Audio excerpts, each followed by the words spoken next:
What's going on, people? It's your boy, Mr. Controversy, here representing the three-point conversion. Did you miss me? Yes, you know how I do it.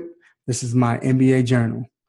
Have to talk about a lot of stuff that's going on, ladies and gentlemen. First off, let's get it started. And I know probably by the time you see this, a lot of people have signed. So I won't really get into who should go where that much because by the time you hear this, they have signs. They would have signed. So either I could be wrong or it could be right. So I guess I should go with it. But I really want to talk about what has happened the last, 14, 13 hours. Um, Anthony Davis went on and signed an extension with the New Orleans Pelicans, 5 years for $145 million. Wow. I'm not hating on that. I'm not saying that it's a bad deal, but I guess when I think about that's $29 million a year. Excuse me. So I understand Anthony Davis is top 5 player right now. He's definitely, I should say, I wouldn't say the most upside because I think he's there, but I think in the next 5 years he could be the best player and probably will be the best player in the NBA, probably in the next 3 years. So I understand that, and I understand you have to do whatever you can to keep him, to make sure he doesn't go anywhere else. I get that. So I guess I'm not really mad at the New Orleans Pelicans, whereas I'm thinking about the NBA and where it's going. Now, remember, we haven't even reached a new TV deal. So $145 million for 5 years, $29 million a year. This is for a guy that continues to get hurt. But like I said, I understand this dude is a beast. So it's not really the New Orleans Pelicans because they did what they had to do to keep him. But it's where the NBA is going. Chris Middleton just signed, I think, a 5 year for $70 million. Stop it. Come on, man. Come on. 5 years for $70 million. I'm going to say it again. Stop it. For the Milwaukee Bucks. But or they offered him that. Either or. It's crazy. So I understand what Charles is saying. Hey, if I was playing today, I'd be arriving in a space rocket, to the game. I see what he's saying now. But I'm just saying that's just a lot of money. Anyway, congrats to my man, Anthony Davis, representing the Shy. Also, I'll touch on it just a little bit. Hopefully he hasn't signed yet by the time you're looking at this, but I'm looking at Aldridge. We'll look at where he's going. There's a lot of places where he can go, where he might fit in. To me, I don't think he fits in LA just because when you think of LA and you think of the Lakers, I'm talking about the Lakers now. When you think of the Lakers, you think of greats, icons. Kareem, Magic, Kobe. I even throw Worthy in there. Jerry West, Wilt. Icons, people that brought it, if not the best player in the league, by, at the worst, maybe third best in the league, Shaq. You think about these type of players, but to me, I don't see Aldridge in that circle. I don't even see him fitting in LA. Yes, he can pop. He can shoot the 15, 20-footer. Joker got range. I think he is the best mid-range jump shooting player in the league. Forget big man, mid-range jump shooting in the league. He has the best mid-range jump shot. But he can post up, but he doesn't do it enough. And he can, for the most part, take you to the middle of the lane and do a little run and hook or whatever, what have you. I get it, but he's not beasting like that on the boards like he can. He's not a great defender. Just don't see it working.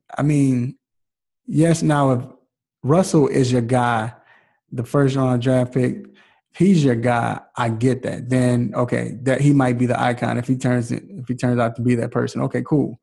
I just don't see it in Lakers. So who do I see? Knicks, I can see that working because I think if any offensive scheme that he fits in the best, it would be the triangle offense. Why? Because when you look at the triangle offense, it's predicated on jump shooting. Yes, you can play inside like the Lakers proved it, but for the most part, it's jump shooting. I mean, you post up or, by the time the ball swings, you got a little 15-footer, 15, 20-footer. So I think he fits there perfectly. The only thing is, can he share with Carmelo? I think Carmelo wants another guy that can score because I think now he's starting to realize can't get to the championship, just and so Knicks maybe. Okay, Dallas, I like Dallas, but shout out to my man Mike Patton. Check him out, the Everyday Sportsman's blog. I think that's it, Mike. If I got it wrong, I do apologize.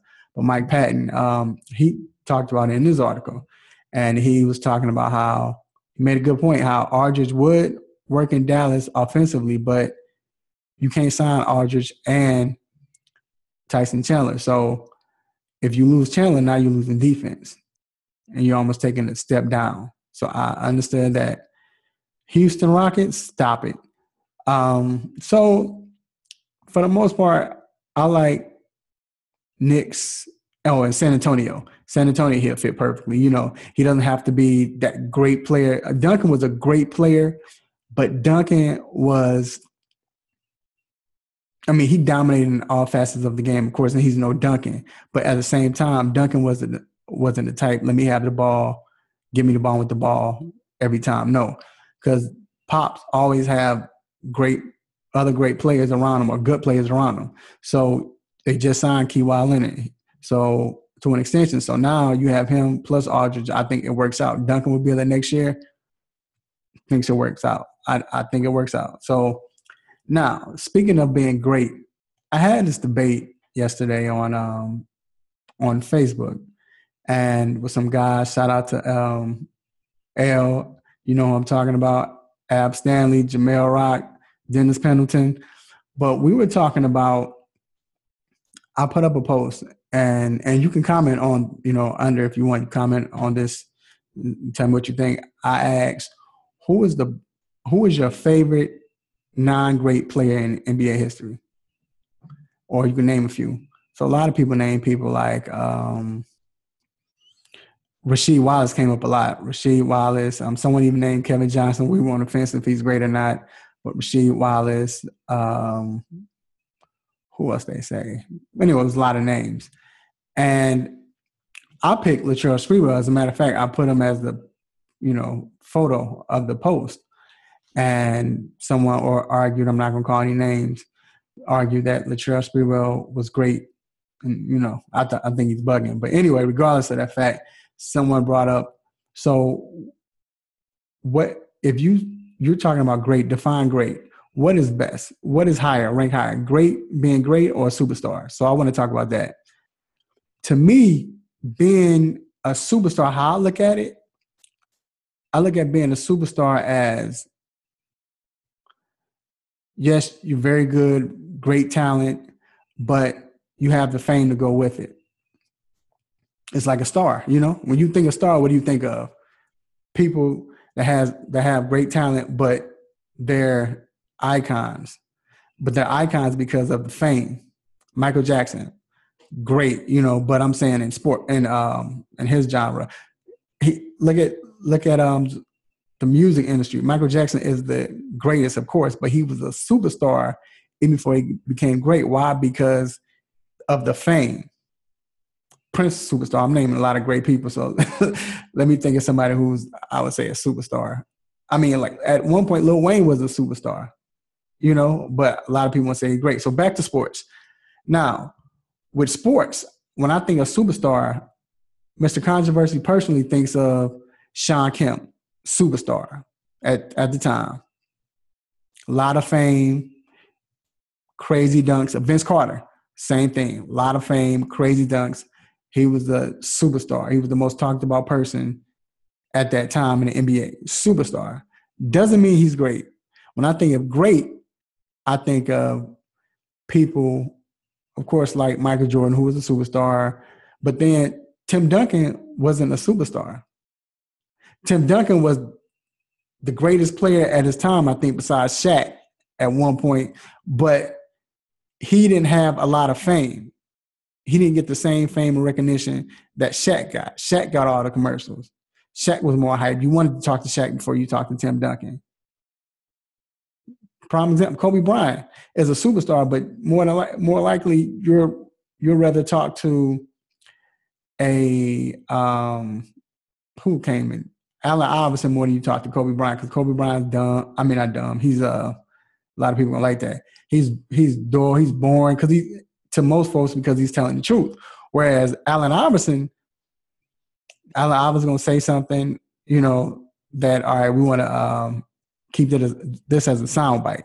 Superstar, and I'm not saying Iverson wasn't great either, but I'm just saying when I look at great players, I look at players like Isaiah Thomas. I think Joe Dumars was a great player. Karl Malone was a great player. I'm trying to think of players that was okay. Coach for I can't think of his name right now. Coach for Houston Rockets, Mikal, great player, but wasn't a superstar. He didn't get a lot of fame. But superstars like as we have now, Blake Griffin, like I said back then, Sean Kemp, Vince Carter, those were superstars. I don't know if Vince Carter is great. I mean, he's on the fence too, but I don't call him great personally. But I think he was a superstar. He was bigger than life. Everybody knew who Vince Carter was. Everybody wanted to see Vince Carter. But great is just a period of time where you've been consistent. It's a class of its own. But superstar is just the fame. That's what I feel. So I want you to comment on that if you can. Once again, this is Mr. Controversy, and I'm representing the 3-point conversion. Watch out for the websites coming soon. I promise you it's coming soon. Also, make sure you check out my podcast, the 3-Point Conversion Sports Lounge, with my co-host Glass. And it comes on every Saturday morning at 10 a.m. Eastern time. Go to Blog Talk Radio and put in the search box, the 3-Point Conversion Sports Lounge. It'll come up when you type in the 3-Point Conversion. Once again, I'm Mr. Controversy. Will you miss me? And I'm out of holla.